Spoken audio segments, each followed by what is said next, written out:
Hello and welcome to Krishik Sarvodaya foundation KSF ಅಕಾಡೆಮಿಗೆ ತಮಗೆಲ್ಲರಿಗೂ ಹಾರ್ದಿಕವಾದಂಥ ಸ್ವಾಗತ.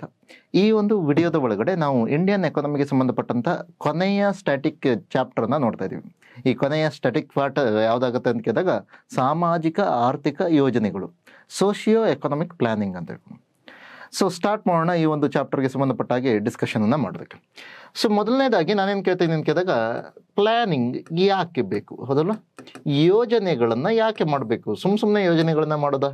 ಈ for example if you are preparing for KS exams, so KS ಪರೀಕ್ಷೆಗಾಗಿ ನೀವು ಪ್ರಯತ್ನವನ್ನು ಮಾಡ್ತಿದ್ದೀರಾ ಅಥವಾ ಈ ಒಂದು ಪ್ರಿಪರೇಷನ್ನ ಸಿದ್ಧತೆಗಳನ್ನು ಸ್ಟಾರ್ಟ್ ಮಾಡಿದ್ದೀರಾ ಅಂತಂದರೆ, so you need some plan. So ಆ ಪ್ಲ್ಯಾನ್ ಯಾವ ಥರ ಇರ್ಬೋದು? ಆ ಪ್ಲ್ಯಾನ್ ಏನಿರುತ್ತೆ, ಮೊದಲನೇದಾಗಿ ಪ್ಲ್ಯಾನ್ ಏನಾದರೂ ನೀವು ಸ್ಟಾರ್ಟ್ ಮಾಡಬೇಕು ಅಂತಂದರೆ you should have a particular goal, right? So ನಿರ್ದಿಷ್ಟವಾದಂಥ ಗುರಿಯನ್ನು, ಸ್ಪೆಸಿಫಿಕ್ ಆದಂಥ ಗೋಲನ್ನು ಹೊಂದಿಲ್ಲದೆ ಇದ್ದರೆ ಆವಾಗ ಪ್ಲ್ಯಾನನ್ನು ಹಾಕೋದಕ್ಕೆ ಆಗಲ್ಲ. ಸೊ ಈ ಥರ ನಾವು ಏನು ಮಾಡ್ತೀವಿ, ಒಂದು ದೇಶಕ್ಕೆ ಸಂಬಂಧಪಟ್ಟ ಹಾಗೆ ಕೂಡ ಒಂದಿಷ್ಟು ಯೋಜನೆಗಳನ್ನು ಮಾಡ್ಕೋತೀವಿ. ಆ ಯೋಜನೆಗಳು ಯಾಕೆ ದೇಶಕ್ಕೆ ಭಾಳ ಇಂಪಾರ್ಟೆಂಟ್ ಅಂದಾಗ, to achieve specific goals, to have balanced growth, ಸಮತೋಲಿತವಾದಂಥ ಒಂದು ಬೆಳವಣಿಗೆಗಾಗಿರ್ಬೋದು. ಸೊ ಅವುಗಳನ್ನು ನೋಡ್ತಗೋಣ. ಓಕೆ, ಸೊ ಇದರ ಒಳಗಡೆ ಯಾಕೆ ಇದು ಬಹಳ ಇಂಪಾರ್ಟೆಂಟ್ ಅಂದಾಗ, ಸೊ ಪ್ಲಾನಿಂಗ್ ಅಥವಾ ನೀಡ್ ಫಾರ್ ಪ್ಲಾನಿಂಗ್ ಅಂತ ಹೇಳಿದಾಗ ನಾವೇನು ನೋಡ್ತೀವಿ, so these are all needs for planning or planning ಯಾಕೆ ಬೇಕು ಅನ್ನೋದನ್ನ ಹೇಳ್ತೀವಿ. In order to achieve predetermined goal, ಅಥವಾ ಒಂದು ನಿರ್ದಿಷ್ಟವಾದಂತಹ ಗುರಿಯನ್ನು ತಲುಪುವುದಕ್ಕೋಸ್ಕರ. ಅದೇ ರೀತಿಯಲ್ಲಿ to have deliberate control on our actions. Okay, so ನಮ್ಮ ಕ್ರಿಯೆಗಳ ಮೇಲೆ ನಾವು ನಿಯಮಿತವಾಗಿ ಅದರ ಮೇಲೆ ನಿಯಂತ್ರಣವನ್ನು ಸಾಧಿಸುವುದಕ್ಕೋಸ್ಕರ.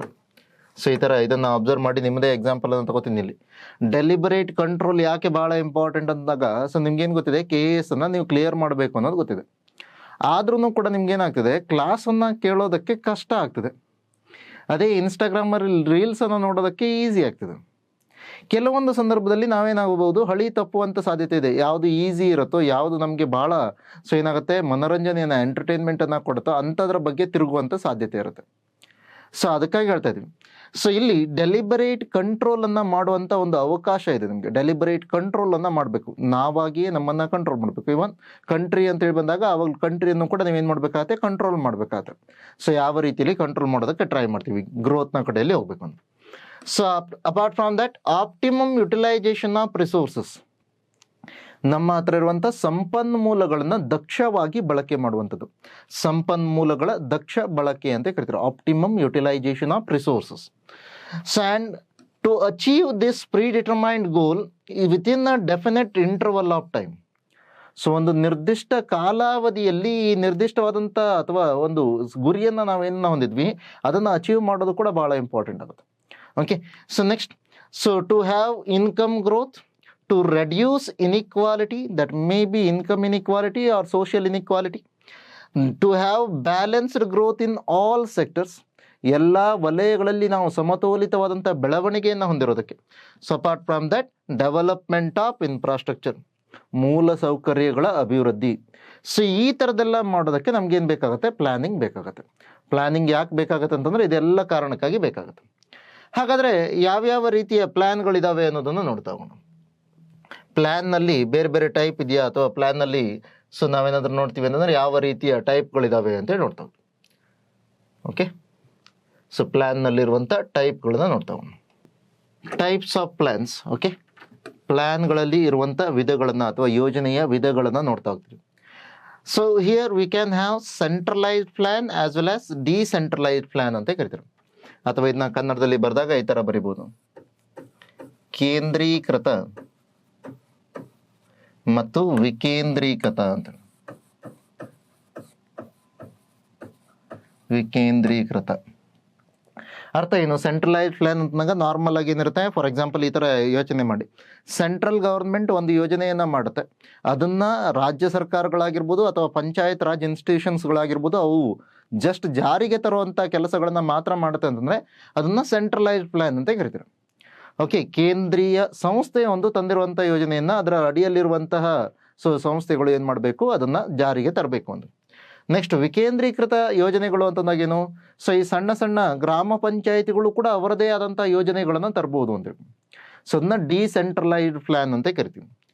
ಸೊ ನೆಕ್ಸ್ಟ್ ಬರುತ್ತೆ ಡೆಮೋಕ್ರೆಟಿಕ್ ಪ್ಲಾನ್ ಅಂತ ಕರಿತೀವಿ. ಓಕೆ, ಸೊ ಇದನ್ನ ಕನ್ನಡದಲ್ಲಿ ಗಣರಾಜ್ಯ ಅಂತ ಕರಿಬೋದು, ಹೌದಲ್ವಾ?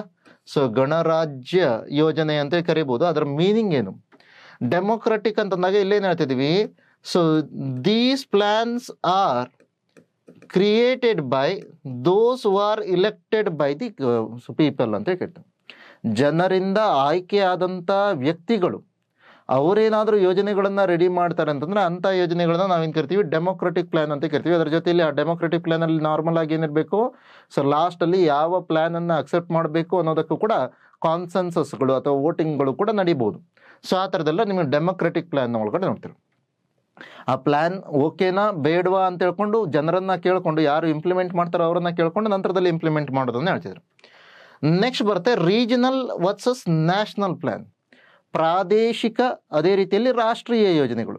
ಪ್ರಾದೇಶಿಕ ಅಂದ್ರೆ ಯಾವುದೋ ಒಂದು ಪ್ರದೇಶಕ್ಕೆ ಸೀಮಿತವಾಗಿರೋದು. ಫಾರ್ ಎಕ್ಸಾಂಪಲ್, ಈಗ ನಾವು ಮಾಧವ್ ಗಾಡ್ಗಿಲ್ ಅವರ ವರದಿಯನ್ನ ಅಥವಾ ಕಸ್ತೂರಿ ರಂಗನ್ ಅವರ ವರದಿಯನ್ನ ಪಶ್ಚಿಮ ಘಟ್ಟಗಳಿಗೆ ಸಂಬಂಧಪಟ್ಟ ಹಾಗೆ ನೋಡೋದಕ್ಕೆ ಹೋದ್ರೆ ಅವಾಗ ನಮ್ಗೇನಿದೆ, ಅದು ಪಶ್ಚಿಮ ಘಟ್ಟಗಳ ರೀಜನ್ಗೆ ಅಥವಾ ಆ ಪ್ರದೇಶಕ್ಕೆ ಮಾತ್ರ ಸೀಮಿತವಾಗಿದೆ, ಹೌದಾ ಆ ಯೋಜನೆ?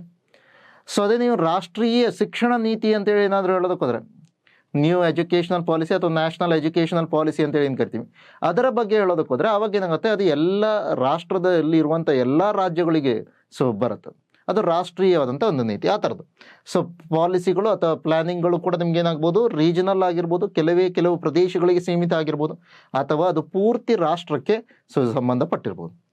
ನೆಕ್ಸ್ಟ್ ಬರುತ್ತೆ ಫಂಕ್ಷನಲ್ ಪ್ಲಾನ್ ಅಂತ ಕರಿತಾರೆ. ಫಂಕ್ಷನಲ್ ಪ್ಲಾನ್, ಸೊ ಏನಿದ್ರ ಅರ್ಥ functional plan? So we have some existing system.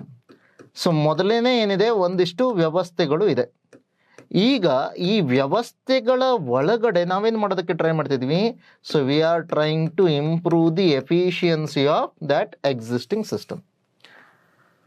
So ಆ ವ್ಯವಸ್ಥೆ ಏನಿದೆ ಅದರ ಒಳಗಡೆ ನಾವೇನು ಮಾಡ್ತೀವಿ, ಅದರ ಒಂದು ದಕ್ಷತೆಯನ್ನು ಹೆಚ್ಚಳ ಮಾಡುವಂಥ ಪ್ರಯತ್ನ. ಫಾರ್ ಎಕ್ಸಾಂಪಲ್, ಸಪೋಸ್ ಥಿಂಕ್ ಮಾಡಿ, ನೀವೇನಾಗಿದ್ರೆ ಒಬ್ಬ ತಹಸೀಲ್ದಾರ್ ಆಫೀಸರ್ ಆಗಿದ್ದೀರ. ಈಗ ನಿಮ್ಮ ಅಡಿಯಲ್ಲಿ ಭಾಳಷ್ಟು ಜನ ಕೆಲಸ ಮಾಡ್ತಾ ಇದ್ದಾರೆ. ನಿಮ್ಗೇನು ಅನ್ಸುತ್ತೆ, ಒಂದು ಪರ್ಟಿಕ್ಯುಲರ್ ಆದಂಥ ಡಿಪಾರ್ಟ್ಮೆಂಟ್ ಇದು ಕರೆಕ್ಟಾಗಿ ಕೆಲಸ ಮಾಡ್ತಾ ಇಲ್ಲ ಅನ್ನೋದು ನಿಮ್ಗೆ ಗೊತ್ತಾಗಿದೆ. ಓಕೆ, ನಿಮ್ಮ ಅಡಿಯಲ್ಲಿರುವಂಥ ಒಂದು ಪರ್ಟಿಕ್ಯುಲರ್ ಆದಂಥ ಡಿಪಾರ್ಟ್ಮೆಂಟ್ ಏನಿದೆ ಅದು ಸರಿಯಾಗಿ ಕೆಲಸ ಮಾಡ್ತಾ ಇಲ್ಲ, ಅಥವಾ ಅಲ್ಲಿ ದಕ್ಷತೆ ಬಹಳ ಕಡಿಮೆ ಇದೆ, ಕರಪ್ಷನ್ ಎಲ್ಲ ಜಾಸ್ತಿ ಇದೆ ಅಂತ ಥಿಂಕ್ ಮಾಡ್ತೀರ. ಆವಾಗ ನೀವೇನು ಮಾಡ್ತೀರಾ, ನೀವು ಸೊ ಒಂದು ಅದನ್ನು ಪೂರ್ತಿಯಾಗಿ ರಿಪ್ಲೇಸ್ ಮಾಡಿ ಬೇರೆದನ್ನು ತರೋದಕ್ಕೆ ಟ್ರೈ ಮಾಡ್ಬೋದು. ಅದು ಎಲ್ಲ ಸಂದರ್ಭದಲ್ಲಿ ಸಾಧ್ಯ ಇರಲ್ಲ. ಅಂಥ ಸಂದರ್ಭದಲ್ಲಿ ಏನು ಮಾಡ್ತೀರಾ, ಸೊ ಅದು ಏನಿದೆಯೋ ಅದರ ಒಳಗಡೆ ದಕ್ಷತೆಯನ್ನು ಹೆಚ್ಚಳ ಮಾಡುವಂಥ ಕೆಲವೊಂದು ಪ್ರಯತ್ನಗಳನ್ನು ಮಾಡ್ತೀರಾ, ಇನಿಷಿಯೇಟಿವ್ಸ್ಗಳನ್ನ ಮಾಡ್ತೀರಾ. ಓಕೆ, ಸೊ ಈ ಥರದ್ದು ಏನಾದರೂ ಇದ್ದರೆ ಇನಿಷಿಯೇಟಿವ್ಗಳಲ್ಲಿ ಎಕ್ಸಿಸ್ಟಿಂಗ್ ಸಿಸ್ಟಮ್ ಆಲ್ರೆಡಿ ಇರುವಂಥ ಒಂದು ವ್ಯವಸ್ಥೆಯ ಒಳಗಡೆ ನೀವು ಅದರ ದಕ್ಷತೆಯನ್ನು ಹೆಚ್ಚಳ ಮಾಡ್ತಿದ್ದೀರಾ ಅಂತಂದರೆ ಅಂತಹ ಯೋಜನೆಗಳನ್ನು ನಾವೇನು ಕರಿತೀವಿ, ಫಂಕ್ಷನಲ್ ಪ್ಲ್ಯಾನ್ ಅನ್ನುವಂಥ ಹೆಸರಿಂದ ಕರಿತೀವಿ, ಫಂಕ್ಷನಲ್ ಪ್ಲ್ಯಾನ್. ನೆಕ್ಸ್ಟ್ ಬರುತ್ತೆ ಸ್ಟ್ರಕ್ಚರಲ್ ಪ್ಲಾನ್ ಅಂತ ಕರಿತೀವಿ. ಸ್ಟ್ರಕ್ಚರಲ್ ಪ್ಲಾನ್ ಅಥವಾ ರಚನಾತ್ಮಕ ಯೋಜನೆಗಳು ಅಂತ. ರಚನಾತ್ಮಕ ಯೋಜನೆಗಳು ಅಂತಂದಾಗೇನು, ಎಕ್ಸಿಸ್ಟಿಂಗ್ ಸಿಸ್ಟಮ್ ಅನ್ನ ನ್ಯೂ ಸಿಸ್ಟಮ್ ಇಂದ ರಿಪ್ಲೇಸ್ ಮಾಡುವಂಥದ್ದು. ಹೊಸ ವ್ಯವಸ್ಥೆಯಿಂದ ನಾವೇನಾದರೂ ಹಳೆಯ ವ್ಯವಸ್ಥೆಯನ್ನು ರಿಪ್ಲೇಸ್ ಮಾಡಿ ಹೊಸದೊಂದನ್ನು ತರ್ತೀವಿ ಅಂತಂದ್ರೆ ಅದನ್ನು ನಾವೇನು ಕರಿತೀವಿ, ಸ್ಟ್ರಕ್ಚರಲ್. ಫಾರ್ ಎಕ್ಸಾಂಪಲ್, ಈಗ ನಮ್ಮಲ್ಲಿ LPG ರಿಫಾರ್ಮ್ಸ್ ಏನಾಗಿದ್ದಿಲ್ಲೋ ಅದನ್ನು ನಾವೇನು ಕರಿತೀವಿ, ಸ್ಟ್ರಕ್ಚರಲ್ ಚೇಂಜ್ ಅಂತ ಕರಿತೀವಿ. ಮೊದಲಿನ ಇಂಡಸ್ಟ್ರಿಯಲ್ ಪಾಲಿಸಿಗಳು ಯಾವ ರೀತಿ ಇದ್ದಿದ್ದು ಅವುಗಳ ವಿಚಾರಧಾರೆಗಳನ್ನು ಸಂಪೂರ್ಣವಾಗಿ ಬದಲಿಸಿ ಹೊಸದಾದಂಥ ಒಂದು ನೀತಿಯನ್ನು ಅಥವಾ ಹೊಸದಾದಂಥ ಒಂದು ವ್ಯವಸ್ಥೆಯನ್ನು ತರ್ತೀವಿ. ಸೊ ಅದೇ ರೀತಿಯಲ್ಲಿ ಮತ್ತೆ ಯಾವುದನ್ನು ನಾನು ಎಕ್ಸಾಂಪಲ್ ಆಗಿ ತಗೋಬಹುದು ಸ್ಟ್ರಕ್ಚರಲ್ ಅಂತ ಕೇಳಿದಾಗ GST, ಹಳೆಯ ಇಂಡೈರೆಕ್ಟ್ ಟ್ಯಾಕ್ಸ್ಗಳನ್ನು ನಾವೇನು ಮಾಡಿದ್ದೀವಿ, ರಿಪ್ಲೇಸ್ ಮಾಡಿ ಹೊಸದಾದಂಥ ಒಂದು ಪರಿಕಲ್ಪನೆಯನ್ನು GST ರೂಪದಲ್ಲಿ ತಂದಿದ್ದೀವಿ. ಸೊ ಅವೆಲ್ಲ ಏನು ಸ್ಟ್ರಕ್ಚರಲ್ ಪ್ಲಾನ್ಗೆ ಎಕ್ಸಾಂಪಲ್ ಆಗುತ್ತೆ. ಸೊ ನೆಕ್ಸ್ಟ್ ಬರುತ್ತೆ imperative plan and indicative plan. It is very important, so understand the concepts here. Imperative plan, normally imperative plan is seen in centrally planned economy. Imperative plan ಎಲ್ಲಿ ಕಾಣುತ್ತೆ ಅಂತಂದಾಗ centrally planned economy. Here each and every decisions or the plan, okay, each and everything within this plan is controlled by central authority.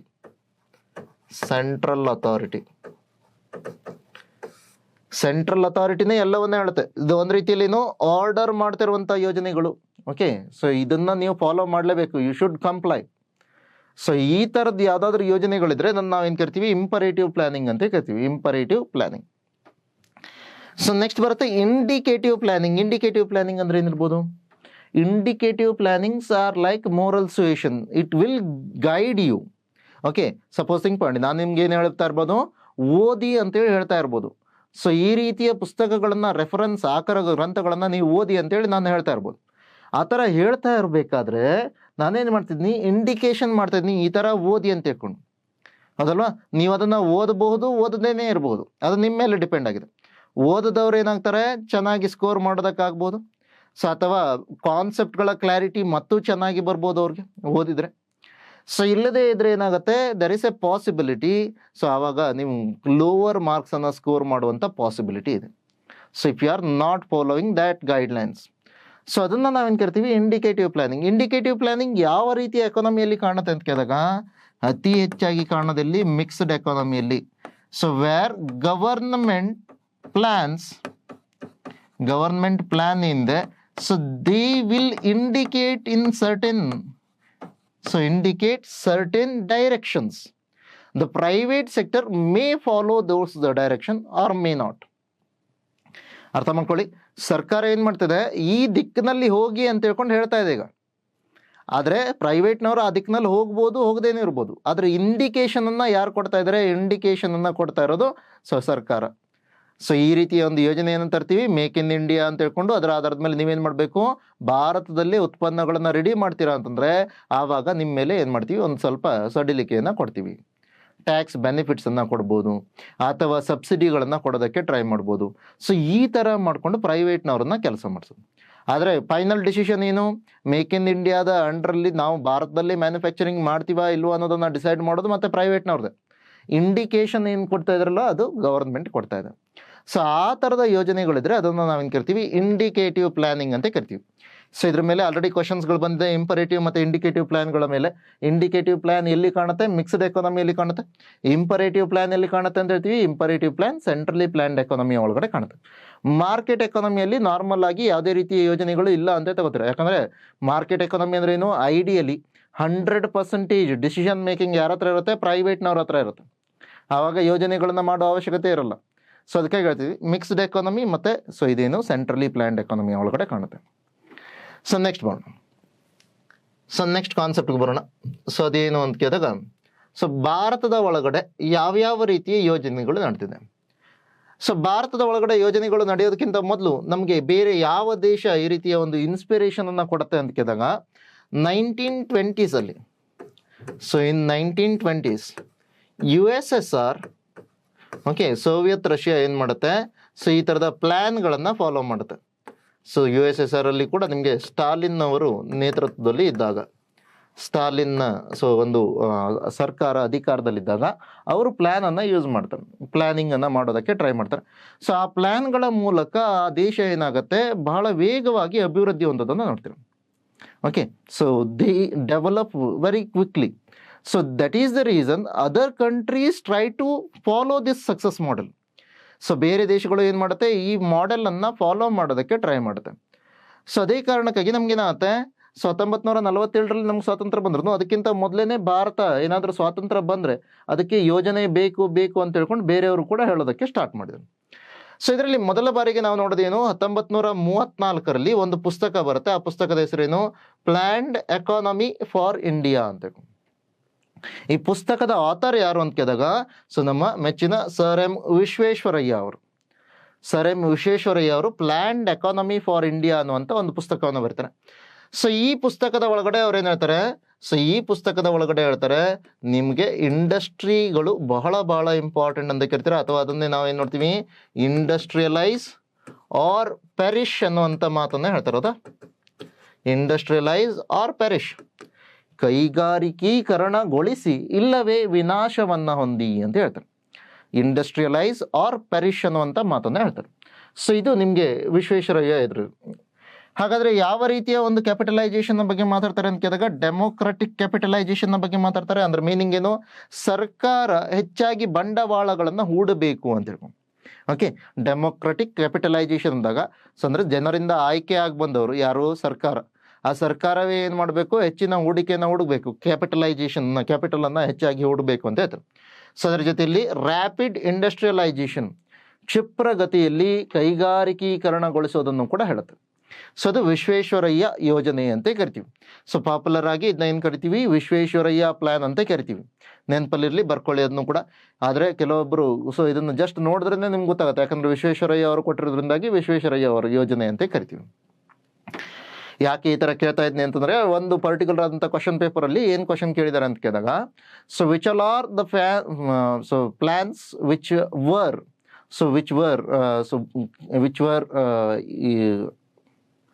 Before or prior to independence ಅಂತ ಕೇಳಿದ್ರು. So independence ಅಥವಾ ಸ್ವಾತಂತ್ರ್ಯ ಬರೋದಕ್ಕಿಂತ ಮೊದಲು ಬಂದಂಥ ಯೋಜನೆಗಳು ಯಾವುದು ಅಂತ ಕೇಳಿದರು.